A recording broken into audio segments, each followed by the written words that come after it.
I'm removing your name from the will. You've embarrassed me enough, my father said into the mic, just moments after handing my younger brother the keys to my grandfather's company. The crowd clapped. My hands? They were shaking under the table, not because I was scared, but because I knew something they didn't. Subscribe, share if you've ever been stabbed in the back by your own family. What happens next will leave you speechless. The dinner hall went silent for a second. Then laughter echoed like thunder. My uncle clinked his glass, saying, "Finally, the smart son gets what he deserves."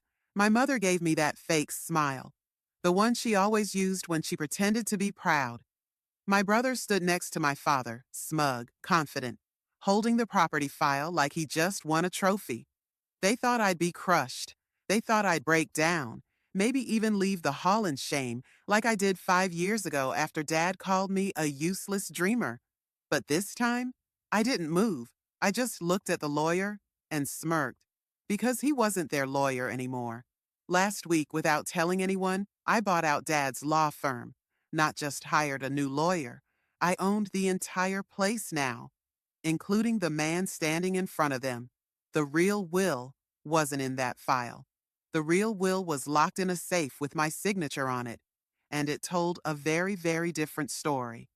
But I stayed quiet because silence was always my weapon, and I wanted to see just how far they'd go before the truth crushed every single one of them. The lawyer opened the file slowly, like he was building suspense in a courtroom drama. My father grinned, tapping Ryan on the back. "You earned this, son," he said loud enough for everyone to hear. "Unlike your brother, you actually did something with your life." I didn't blink. I didn't flinch, because I knew what was coming. The lawyer cleared his throat. "Mr. Collins, before we proceed with the property transfer, there's a legal complication." You could hear the silence stretch across the hall like a wire pulled tight. My father frowned. "What complication?" The lawyer hesitated, then looked at me.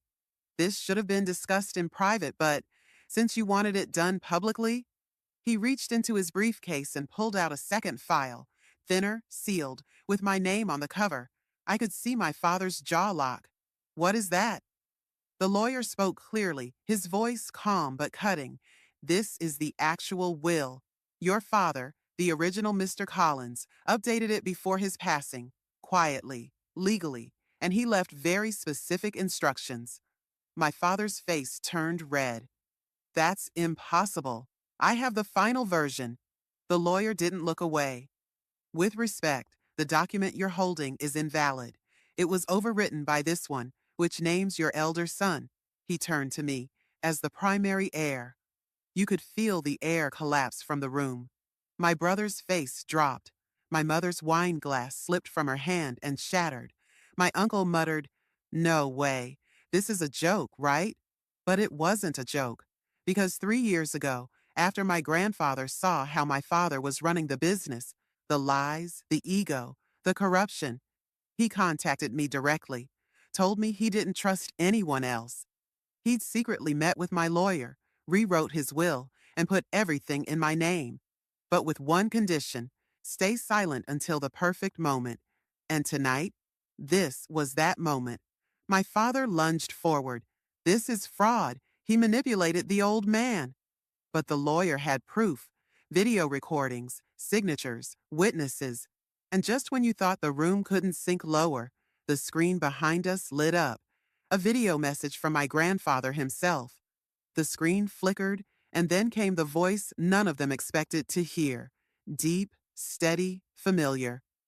"If you're watching this, then the truth is finally out," my grandfather said, staring directly into the camera, filmed just weeks before he passed. "I know this video will make some of you uncomfortable, especially you, Charles." He meant my father. The crowd froze. My uncle slowly sat down, whispering, "He recorded this." My mother looked like she'd seen a ghost. Grandpa continued, "I built this empire from nothing. I watched you all treat it like a trophy, not a responsibility. But one person stood out. Not because he begged, not because he boasted, but because he worked in silence. He smiled. Lucas, you're that person. For the first time in my life, I felt my legs shake, not from fear, but from decades of buried emotion trying to claw its way out. The room wasn't laughing now. I've transferred full ownership of the company's shares, my estate, and all remaining assets to Lucas. And to those of you feeling betrayed, maybe ask yourselves why you feel that way. The screen faded to black, silence, and then chaos. My father lunged at the lawyer, yelling that the will was fake. My brother started arguing with my mother, blaming her for not seeing this coming.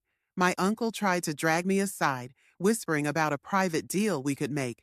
The same people who mocked me an hour ago were now begging. But I didn't say a word. I just looked around at the faces who once rolled their eyes at me, who laughed behind my back, who deleted my number when I was broke. They weren't laughing now. And just when they thought it was over, I reached into my coat pocket and pulled out one last envelope. I dropped it on the table. Everyone stared. This, I said calmly, is the part you'll really hate. They all stared at the envelope like it was a bomb ticking on the table. My father stepped forward, snatched it, and tore it open without even asking. He scanned the papers, then froze. His hands started shaking. What is this? He asked, voice cracking. I looked him in the eyes for the first time that night. That's the debt notice for the millions you secretly borrowed against the company's name last year. I bought that debt 2 months ago. The room exploded. You did what? Ryan shouted. That wasn't even public. It was, until I made it disappear, I said, leaning back. I didn't just inherit the company, I rescued it. The lawyer stepped in again, unfolding another document. Mr. Lucas Collins now holds not just full ownership, but controlling debt leverage, meaning I can fire anyone I want, I interrupted, including my father, effective immediately. My dad's face went pale. You wouldn't dare. I walked closer to him. You humiliated me in front of the same people who are now watching you beg. You erased me from your will, mocked my dreams, laughed at my struggles. But the truth is, you weren't laughing because I failed. You were laughing because you were scared I might succeed. He didn't speak. No one did.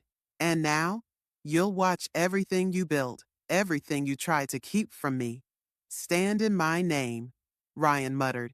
This can't be real. This can't be happening. But it was. My phone buzzed. A message from my assistant. Press release out. Media's picked it up. Trending #1, I smiled. Turned my screen to show them. Fallen Sun rises. Lucas Collins becomes youngest CEO in Collins Group history. The people who once laughed at me were now staring like I was untouchable. But the final twist? I wasn't done yet. I turned to the guests, old family friends, cousins, ex-colleagues, all pretending to be shocked. You all ignored me, laughed, gossiped, but I remember every single face that turned away when I had nothing. I raised a glass, calm, unshaken. So here's to the silence. It's where I built everything. And just then, the back doors of the hall swung open.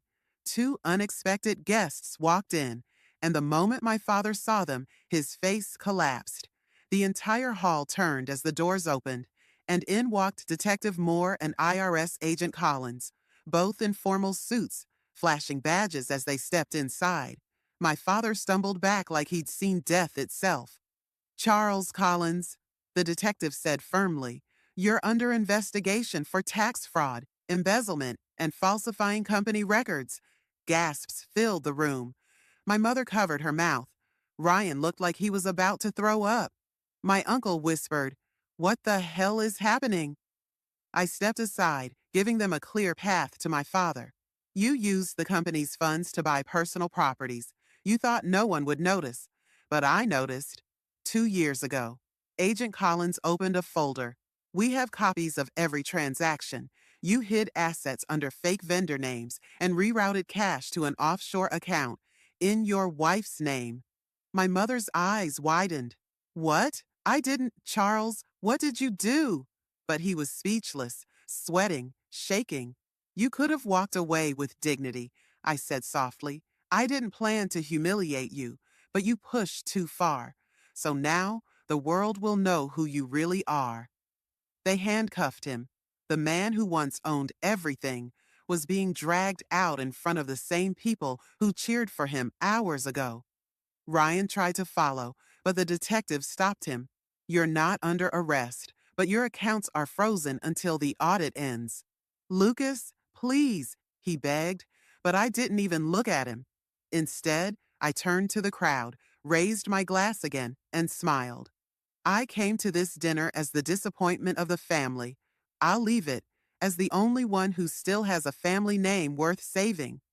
A pause. Then someone clapped. Then another and another. Until the whole room, the same people who mocked me, dismissed me, laughed at me, were now on their feet, applauding the very person they once ignored.